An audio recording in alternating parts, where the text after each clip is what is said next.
जब ये कश्मीर का सारा 89 से इन्होंने शुरू किया तो उस वक्त भी लोग मौजूद थे ना, जो ये कह रहे थे कि ये कश्मीर आपके बस की बात नहीं है, इंडिया से आप नहीं लड़ सकते, अपने मुल्क की खुशहाली की बात करें। नरेंद्र मोदी जैसा बंदा जिसको इमरान खान साहब ने जाती तौर पे गालियां दी हैं और इंसल्ट किया है, रियासत के अंदर ऐसे नहीं होता। रियासत में आप पॉलिसीज को आप तनकीद कर सकते हैं, एक दूसरे लीडर्स को आप जाती तौर पे अटैक नहीं करते। अब मुशर्रफ ने भी तो वाजपेयी के साथ ऐसी बातें नहीं की थी, हालांकि कारगिल कर दिया था, बाद में जाके हाथ भी मिला लिया था। लेंगे इंडिया से दोस्ती कर लें, इज्जत से हो जाएगी, बाद में इज्जत भी नहीं रहनी, कश्मीर भी नहीं मिलना, जूते भी पड़ने और हमने इंडिया के पैर पड़े होना है। हिंदुस्तान वाहिद प्योर डेमोक्रेटिक कंट्री है एशिया में जो तरक्की की दौड़ में भी आगे जा चुका है। तालीम की वो जो है गुर्बत वहां भी है, बहुत वसी पैमाने पे है, लेकिन मिडिल क्लास भी है, एजुकेटेड क्लास भी है। लेकिन मोदी ने मुसलमान मुल्कों के साथ तो बड़े ताल्लुकात बनाए हैं। तो बात यह कि जो लोग यहाँ पे ये कहते हैं कि जी यहाँ पे तो वो चूंकि एंटी मुसलमान है इसलिए वो इस्लाम के फोर्ट्रेस से दोस्ती नहीं करेंगे बीजेपी वाले, तो मेरे ख्याल से फैक्चुअली ये बात तो होल्ड नहीं करती।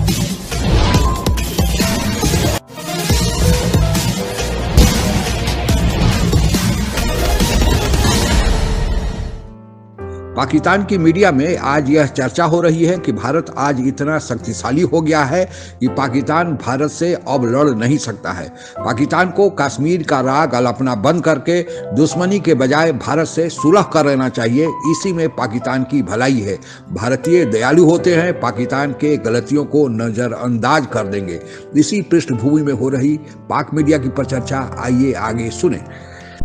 जब ये कश्मीर का सारा 89 से इन्होंने शुरू किया तो उस वक्त भी लोग मौजूद थे ना, जो ये कह रहे थे कि ये कश्मीर आपके बस की बात नहीं है, इंडिया से आप नहीं लड़ सकते, अपने मुल्क की खुशहाली की बात करें, 50 साल के लिए इसको फ्रीज कर दें, 50 साल के बाद देख लेंगे, इंडिया से दोस्ती कर लें, इज्जत से हो जाएगी, बाद में इज्जत भी नहीं रहनी, कश्मीर भी नहीं मिलना, जूते भी पड़ने और हमने इंडिया के पैर पड़े होना है। जो ये बता रहे थे कि ये तुम्हारी कश्मीर पॉलिसी, बर्बाद हो जाओगे तुम लोग, नहीं कर सकते, पाकिस्तान इसकी कीमत अलहदा उठाएगा, इकोनॉमिकली हम अलहदा मरेंगे, हमारे लोग भूखे मरेंगे, महंगाइयां आएंगी, जंगी अखराजात हम नहीं उठा सकते, हमारी वो प्रोडक्शन नहीं है, इंडिया से हम बड़े नहीं हैं, नहीं हो सकते। नरेंद्र मोदी जैसा बंदा जिसको इमरान खान साहब ने जाती तौर पे गालियां दी हैं और इंसल्ट किया है, रियासत के अंदर ऐसे नहीं होता। रियासत में आप पॉलिसीज को आप तनकीद कर सकते हैं, एक दूसरे लीडर्स को आप जाती तौर पे अटैक नहीं करते। आप ये कह सकते थे कि बीजेपी ऐसी है, आरएसएस ऐसी है, और ये कहना कि नरेंद्र मोदी फाशिस्ट है, नरेंद्र मोदी ये है, वो होगा मगर आप कह नहीं सकते, बिकॉज कल को आपको फिर बात करनी पड़ेगी। अब मुशर्रफ ने भी तो वाजपेयी के साथ ऐसी बातें नहीं की थी, हालांकि कारगिल कर दिया था, बाद में जाके हाथ भी मिला लिया था और ऑलमोस्ट सोल्यूशन भी ढूंढ ली थी। नवाज शरीफ साहब ने भी यही कोशिश की, नवाज शरीफ साहब ने भी यही कोशिश की कि 99 में, जिससे मुशर्रफ साहब ने डिरेल कर दिया। बिल्कुल बिल्कुल सैदी साहब, और मैं सिर्फ ये ऐड करना चाहता हूँ, आप चूंकि मोदी की और बीजेपी की बात करते, I am no fan, I mean I think Modi की अपनी पॉलिसीज हैं, वो जाने, इंडियंस जाने जिन्होंने उनको इलेक्ट किया है, लेकिन मोदी ने मुसलमान मुल्कों के साथ तो बड़े ताल्लुकात बनाए हैं। सऊदी अरेबिया हो गया, कतर हो गया, हत्ता कि पैलेस्टीन अथॉरिटी ने उनको मेडल दे दिया है, बहरीन हो गया। आई मीन कोई ऐसा मुल्क नहीं है जहाँ पे OIC में उनको सीट दे दी गई है, एक ऑनररी परमानेंट मेंबर तो नहीं, एज एन ऑब्जर्वर।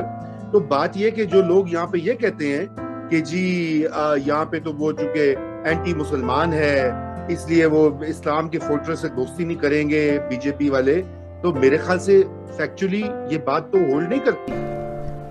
छोड़ो इस फजूल बात को, इज्जत के साथ एक सुलह सफाई कर ले, कश्मीरियों को बेचना बंद करो, उनकी लाशों को। इतना जबरदस्त पाकिस्तान के पास मौका था, इज्जत के साथ हम उनके साथ ट्रेड बहाल करते और उसके कश्मीर पे कहीं काबिल इज्जत हमें उसका हल मिल चुका होता। यानी ये इंडियन कश्मीर और ये पाकिस्तानी कश्मीर को एक इंडिपेंडेंट करके जॉइंट को मैकेनिज्म तय हो जाता, और ये वहां के लोग पैसे कमा रहे होते। 20 साल पहले की बात बता रहा हूं, 20 साल में इंडिया पाकिस्तान ट्रेड कितनी बढ़ चुकी होती। अब तो जियो इकोनॉमिक का दौर है ना जी, तो हम इंडिया के साथ हम करतारपुर भी खोलेंगे, हम कश्मीर का नाम भी नहीं लेंगे, आप कश्मीर भी ले जाए, बस हमें आप तिजारत करने दें अपने साथ, आए जरा दोस्ती कर लें। इन्हीं शराइत पे बातें हो रही है ना, आए जरा दोस्ती कर लें, हम सब कुछ भूल जाते हैं, खुदा के वास्ते हमसे दोस्ती कर लो, हमसे तिजारत कर लो।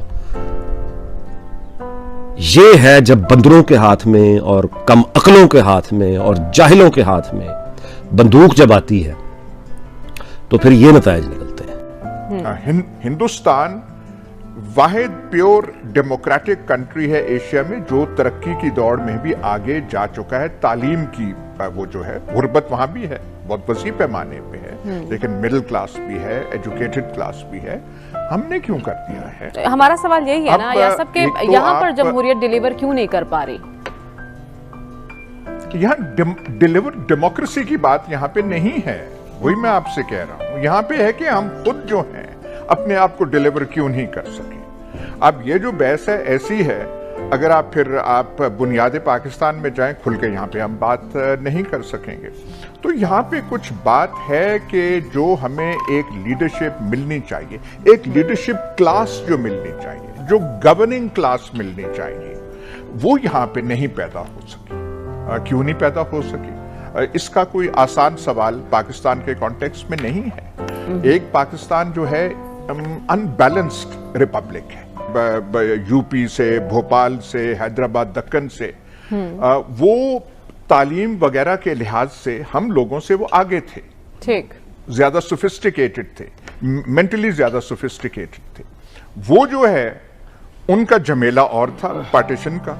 वो हमें हिंदुस्तान दुश्मनी दे गए, फॉरेन पॉलिसी पे छाप वो डाल गए, और बहुत सारी चीजें जो हैं उनकी थिंकिंग हमसे वो हम पे यहाँ पे कर गए। इन सारी चीजों से पाकिस्तान जो है निकल नहीं सका। ठीक। फिर एक रोल मजहब का है।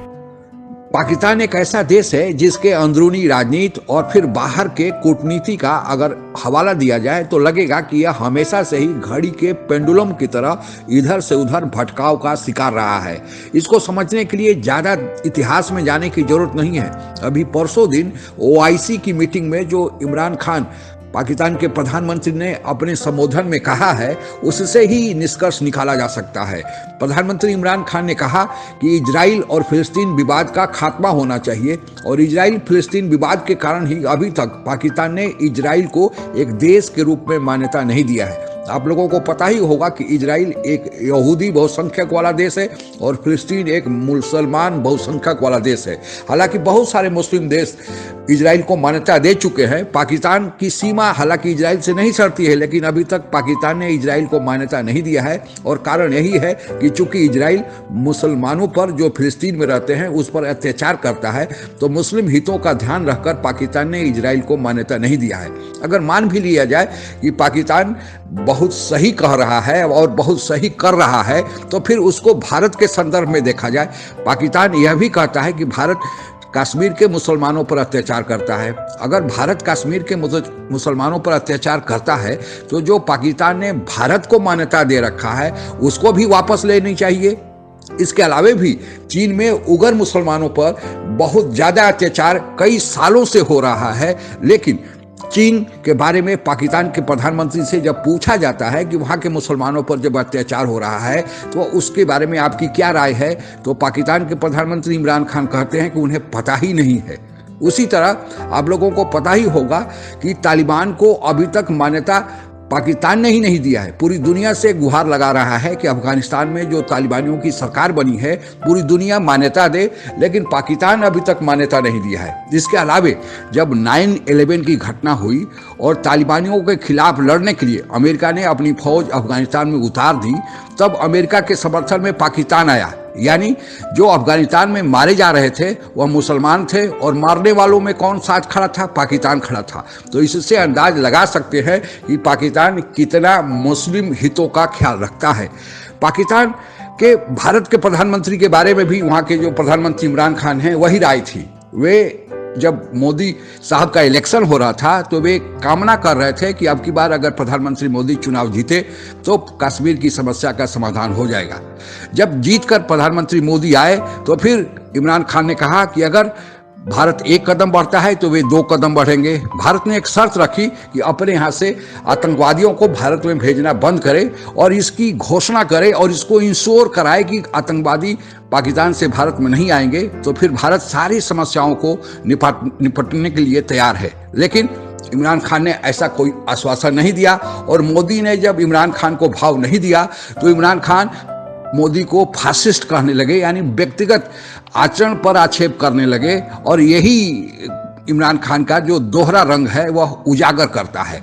इसके निष्कर्ष के रूप में अभी कल दिए इमरान खान के भाषण से आप अंदाजा लगा सकते हैं कि इमरान खान ने कल कहा है कि पाकिस्तान हमेशा पैसों के लिए, डॉलर के लिए ही दूसरे की लड़ाई लड़ते रहा है। यानी इसका मतलब यही है कि पाकिस्तान पैसों के लिए अपने राष्ट्रीय हितों को अनदेखा करके कुछ भी कर सकता है, और यही पाकिस्तान का चरित्र है। हम आशा यही करेंगे कि अच्छे पड़ोसी की तरह पाकिस्तान रहे, अपने विकास पर ध्यान दे, अपने राष्ट्र हितों के लिए जो आवश्यक हो वह करे, न कि दूसरे की लड़ाई लड़े। और भारत से अगर आतंकवाद भेजना बंद कर दे तो दोस्ती करना बहुत आसान है, क्योंकि भारत पाकिस्तान से ज़्यादा उत्सुक है कि पाकिस्तान के साथ एक अच्छे पड़ोसी के साथ रहे। आज के लिए बस इतना ही। जय हिंद। आप अगर हमसे जुड़ा रहना चाहते हैं तो कृपया मेरे चैनल को सब्सक्राइब करें तथा बेल आइकन भी दबा दें, ताकि नई वीडियो की जानकारी तुरंत आप तक पहुंच जाए। धन्यवाद। जय